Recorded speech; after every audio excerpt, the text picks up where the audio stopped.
Bienvenidos a todos y muy especialmente a los estudiantes de la Escuela de Bioanálisis de la Universidad de Carabobo, sede Aragua. Hoy hacemos entrega de la primera clase de compartimientos corporales y transporte.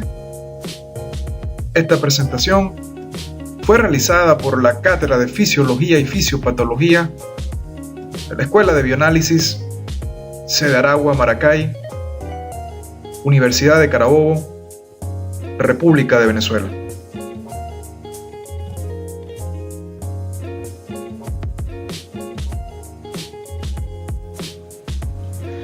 El organismo humano es una solución compartimentalizada. Con respecto a los compartimientos corporales, hablaremos más adelante. En este momento, a manera de introducción, comenzaremos diciendo que la solución que está dentro de nuestro organismo está formada por una serie de solutos disueltos en un solvente, que es el agua.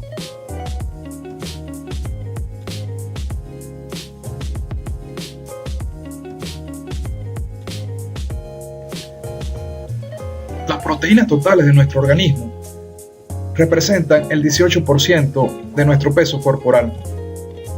Las grasas, un 15% de nuestro peso, y los minerales, un 7%. Estos son datos aproximados, y en total, un 40% de nuestro cuerpo está representado por estos solutos. Pero la mayor parte es agua, la cual representa el 60% de nuestro peso corporal. Claro está, existen variaciones tanto fisiológicas como fisiopatológicas de dicha proporción.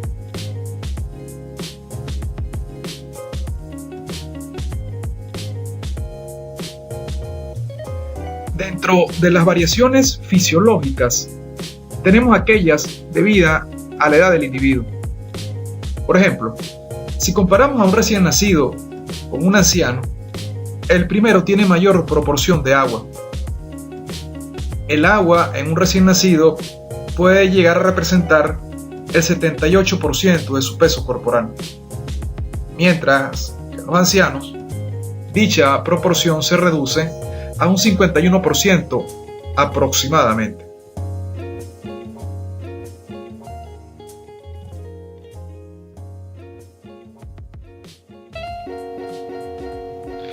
Los hombres presentan en promedio mayor proporción de agua que las mujeres de la misma edad y estatura. Esto es debido a que la mujer, por razones hormonales, presenta mayor cantidad de tejido adiposo, y este tejido, su proporción de agua es baja. El 90% del peso de los adipocitos es grasa y solo un 10% es agua. Al tener la mujer mayor tejido adiposo, su proporción de agua será menor que la de un hombre.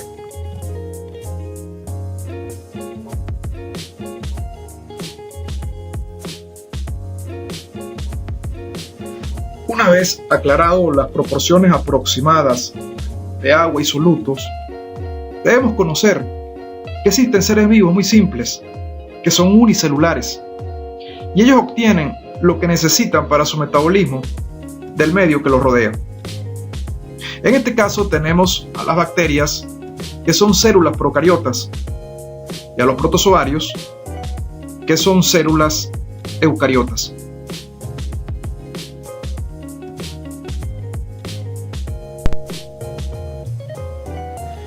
Los seres humanos son multicelulares y su organismo está dividido en diferentes compartimientos.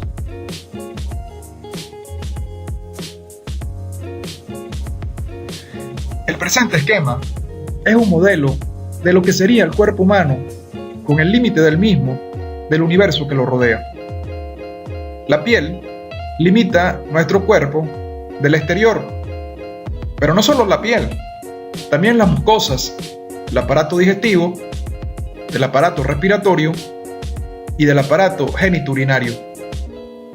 Por ejemplo, si ingerimos un alimento y este pasa al estómago, mientras este esté en la luz del estómago, o la luz del intestino delgado, seguirá estando en el exterior. Solo cuando es digerido y absorbido es que podemos decir que el mismo está dentro de nuestro organismo.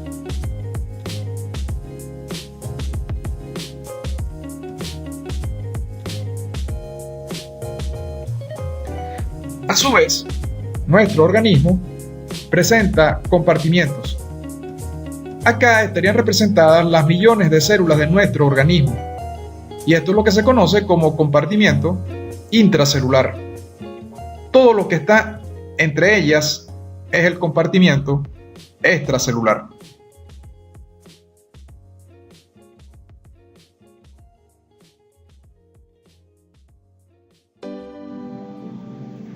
Es así como nuestro organismo presenta compartimientos. Y los dos espacios principales son el espacio intracelular, que se refiere al espacio en el interior de los millones de células que existen en el ser humano. El espacio extracelular es todo lo que está entre las células e incluye el intersticio y también incluye al espacio intravascular. Este último se refiere al agua plasmática presente en el aparato cardiovascular, es decir, el corazón y los vasos sanguíneos. No incluye el interior de los glóbulos rojos y blancos, ya que estos constituyen también parte del espacio intracelular.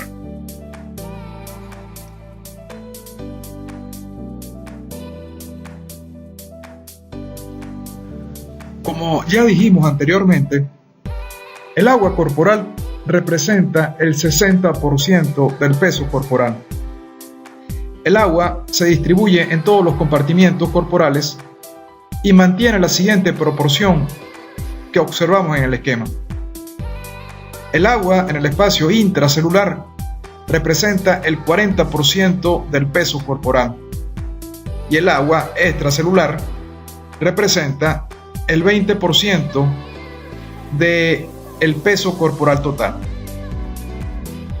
A su vez, el agua del espacio extracelular se distribuye de tal manera que el agua intersticial representa el 15% del peso corporal total y el agua plasmática o agua intravascular representa el 5% del peso de nuestro cuerpo.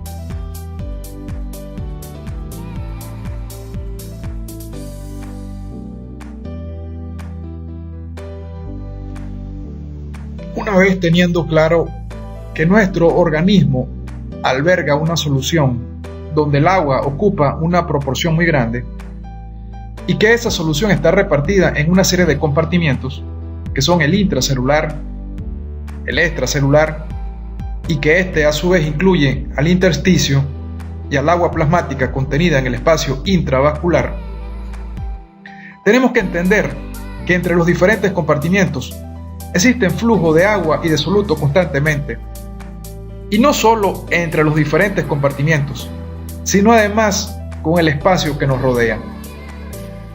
Para poder entender los mecanismos de transporte, es necesario conocer tres bloques de elementos básicos, cuáles son la masa y la concentración de los solutos en los diferentes compartimientos, el límite que existe entre los compartimientos y finalmente los mecanismos de transporte de agua y de soluto entre los diferentes compartimientos que existen.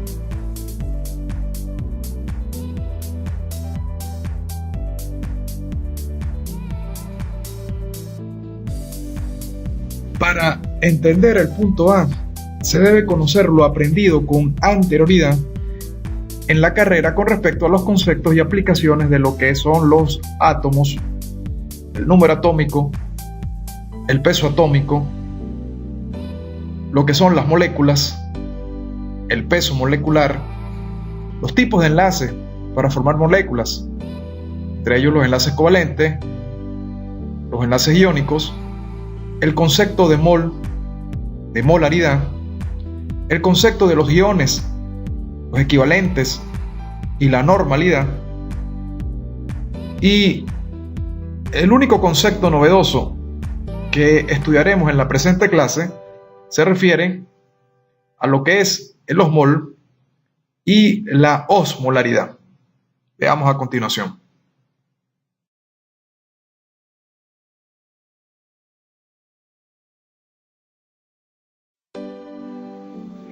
Para entender el concepto de osmol, previamente tenemos que conocer el concepto de mol.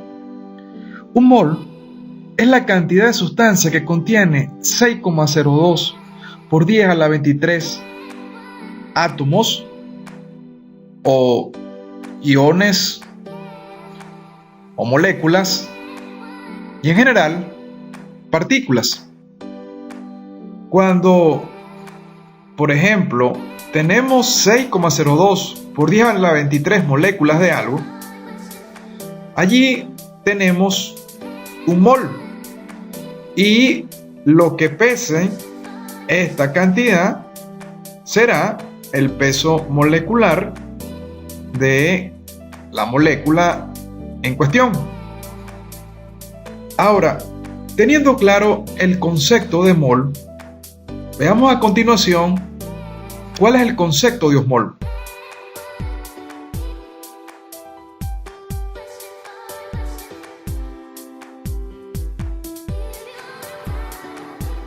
Un osmol es la cantidad de sustancia que contiene un mol de partículas. Es un concepto muy parecido al anterior, pero ¿dónde radica la diferencia? Para entenderlo, veamos el siguiente ejemplo.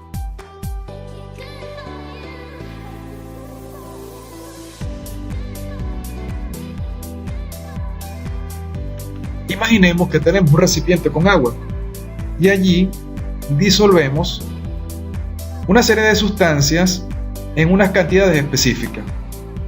Por ejemplo, disolvemos una cantidad de glucosa en la cual hayan contenidas 2,02 por 10 a la 23 moléculas de glucosa. Disolvemos también una cantidad de urea en la cual hayan contenidas 1 por 10 a la 23 moléculas de urea. Disolvemos también una cantidad de cloruro de sodio en la cual hayan contenidos 1 por 10 a la 23 moléculas de cloruro de sodio. Bien sabemos entonces que las sales, una vez que entran en agua, se disocian en iones. En el caso del cloruro de sodio, esta disociación ocurre de manera completa y esto da origen a 1 por 10 a la 23 iones sodio y 1 por 10 a la 23 iones cloruro.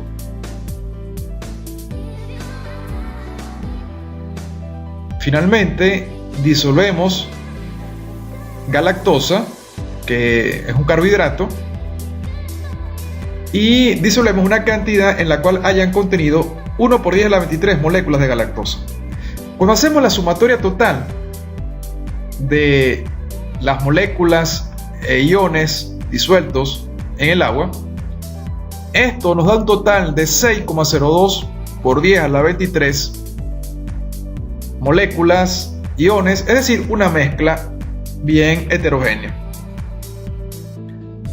Cuando nosotros logramos reunir esa cantidad de partículas, 6,02 por 10 a la 23, entonces tenemos un osmol.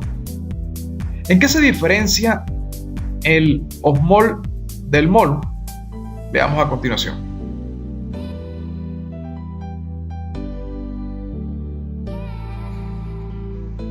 Ya sabemos entonces que aquí tenemos un osmol.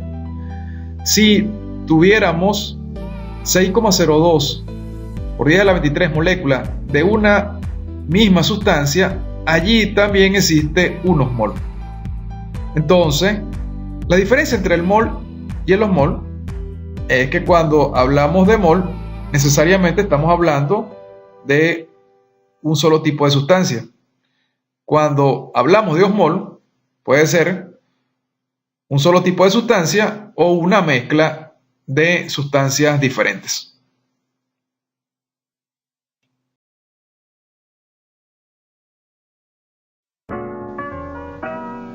Conociendo lo que es un osmol, podemos hablar ahora de osmolaridad. La osmolaridad es la medida para expresar la concentración total de osmoles por litro de solución. Ahora, la diferencia entre molaridad y osmolaridad radica en que la molaridad expresa la cantidad de moles de una misma sustancia en un litro de solución. Por el contrario, la osmolaridad se refiere a la concentración de osmoles en un litro de solución. Y los osmoles pueden ser de una misma sustancia o de la mezcla de varias sustancias distintas.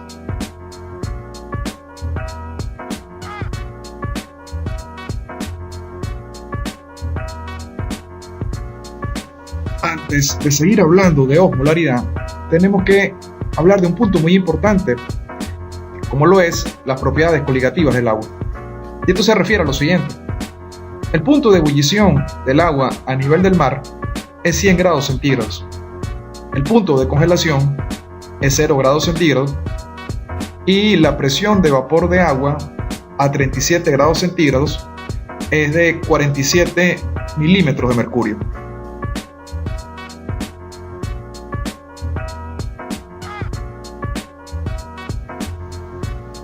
Ahora bien, ¿qué pasa si al agua pura se le agrega soluto? Entonces, hierve a una temperatura mayor de 100 grados centígrados, congela a una temperatura menor de 0 grados centígrados y aparece un fenómeno denominado la presión osmótica, de la cual hablaremos posteriormente.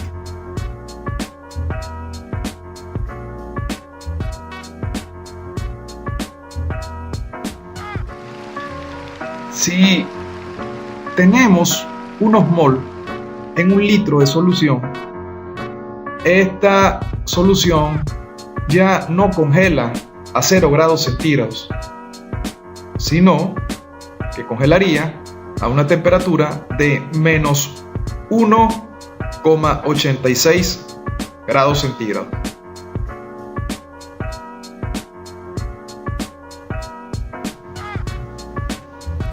La osmolaridad de los líquidos corporales, bien sea el intracelular, el líquido intersticial o el intravascular, oscila entre 290 a 300 miliosmoles por litro de solución, es decir, algo así como 0,29 a 0,3 osmoles por litro. Recuerden que un osmol tendría 1000 miliosmoles. Pues bien, esta sería la osmolaridad normal de un individuo. Sin embargo, esta osmolaridad constantemente está sufriendo variaciones debido a la ingesta tanto de agua como de soluto y también a el egreso de nuestro organismo tanto de agua como de solutos. Pero esto lo hablaremos con mayor detalle más adelante.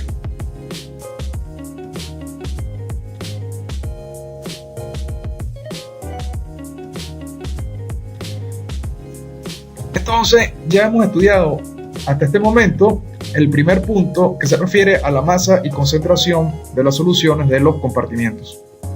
Hablemos a continuación de los límites entre los diferentes compartimientos, es decir, cuáles son los límites entre nuestro organismo y el medio ambiente externo que nos rodea, y a su vez, dentro de nuestro organismo, cuáles son los límites entre el compartimiento intracelular y el compartimiento extracelular, y a su vez, cuál es el límite entre el intersticio y los vasos sanguíneos. Veamos a continuación.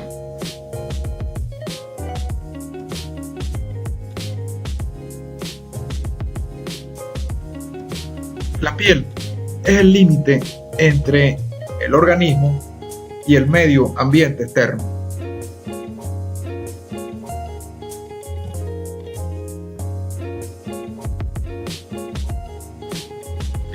Además de la piel, otro límite entre nuestro organismo y el medio ambiente externo lo constituye el epitelio de la mucosa del tubo digestivo. Es decir, todo lo que está en la luz del tubo digestivo sigue estando en el exterior, separado de nuestro organismo por el epitelio de la mucosa. Solo cuando se absorbe es que realmente está dentro de nosotros. El epitelio de la mucosa respiratoria, por otro lado, separa el aire contenido en las vías aéreas del interior de nuestro cuerpo. El oxígeno entra a nuestro organismo cuando a nivel alveolar difunde a la sangre pulmonar. Y otro límite de nuestro organismo es la mucosa del aparato urinario desde la pelvis renal hasta la uretra.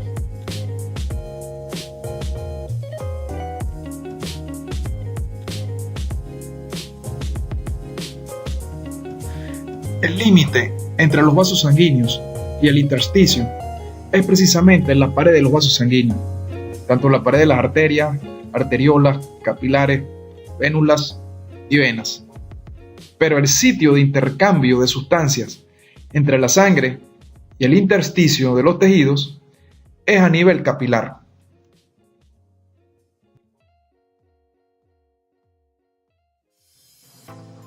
En esta imagen podemos observar la estructura de la pared de los vasos sanguíneos. Los vasos sanguíneos están cubiertos internamente por una capa de células epiteliales planas que constituye el endotelio. En el caso de los capilares sanguíneos, básicamente la estructura de su pared es endotelio. Y es a nivel de los capilares donde ocurre el intercambio de sustancias de agua y de solutos entre el espacio intravascular y el intersticio que se encuentra entre las diferentes células de los tejidos.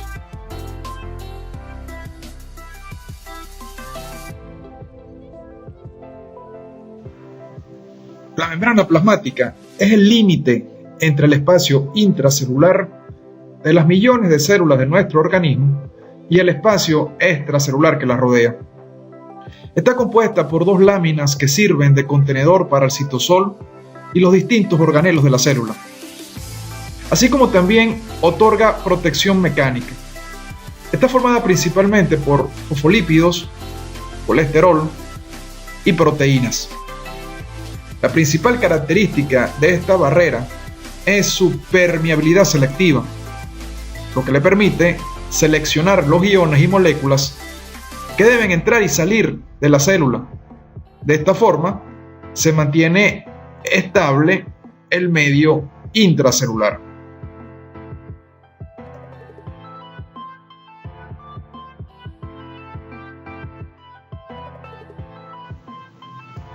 La membrana plasmática presenta una doble capa de fosfolípidos y el orden de las llamadas cabezas hidrofílicas y las colas hidrofóbicas de la bicapa lipídica impide que solutos polares hidrosolubles como sales minerales, agua, carbohidratos y proteínas difundan a través de la membrana, pero generalmente permite la difusión pasiva de las moléculas hidrofóbicas. Esto permite a la célula controlar el movimiento de sustancias hidrosolubles vía complejo de proteínas transmembranas que forman poros y caminos que permiten el paso de iones específicos como el sodio y el potasio. Las dos capas de molécula fosfolipídica forman un sándwich con las colas de ácido graso dispuestos hacia el centro de la membrana plasmática y las cabezas de fosfolípidos, que son polares, hacia los medios acuosos, tanto hacia el espacio extracelular como hacia el espacio intracelular. Las proteínas son responsables de las funciones dinámicas de la membrana, por lo que cada membrana tiene una dotación muy específica de proteínas. En la membrana, las proteínas desempeñan diversas funciones. Funciones transportadoras, conectoras, ya que pueden conectar la membrana con la matriz extracelular o con el interior de la célula. Hay proteínas que son receptoras, encargadas de reconocimiento celular y la adhesión, y también algunas proteínas tienen funciones enzimáticas.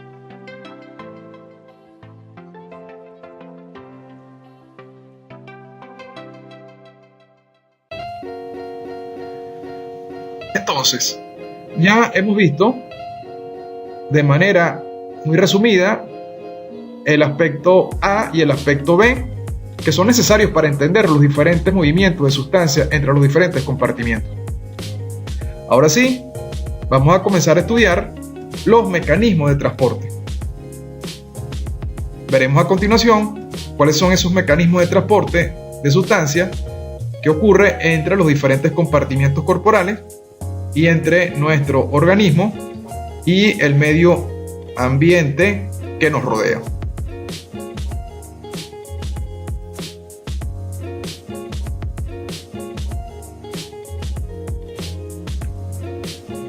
Los mecanismos de transporte pueden dividirse en mecanismos de transporte pasivo y mecanismos de transporte activo. Los mecanismos de transporte todos requieren energía, pero lo que diferencia al transporte pasivo del transporte activo es que el transporte pasivo no requiere consumo de energía metabólica, no requiere el consumo de ATP, el cual es una molécula cuyas características hablaremos en una próxima clase.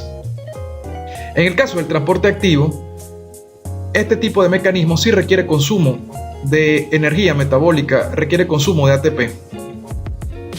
En el caso del transporte pasivo, las sustancias que son transportadas a favor de un gradiente, bien sea de concentración, un gradiente osmótico o un gradiente eléctrico. En el caso del transporte activo, las sustancias que son transportadas usualmente son transportadas en contra de un gradiente electroquímico. Dentro de los mecanismos de transporte pasivo, podemos describir la difusión, que incluye la difusión simple y la difusión facilitada, el transporte de iones por fuerzas eléctricas, la ósmosis y la filtración. En el caso del transporte activo podemos diferenciar el transporte activo primario, el transporte activo secundario y también los mecanismos de endocitosis y exocitosis.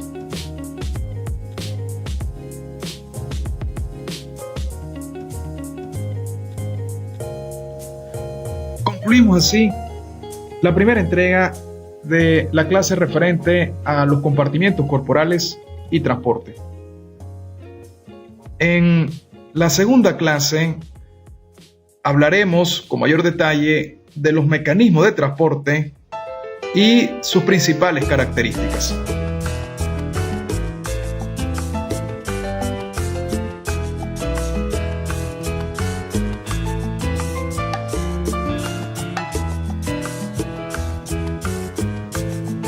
Esperando que la presente clase haya sido de su total provecho, la Cátedra de Fisiología y Fisiopatología de la Escuela de Bioanálisis sede Aragua, Maracay, Universidad de Carabobo, República de Venezuela, se despide hasta una próxima entrega.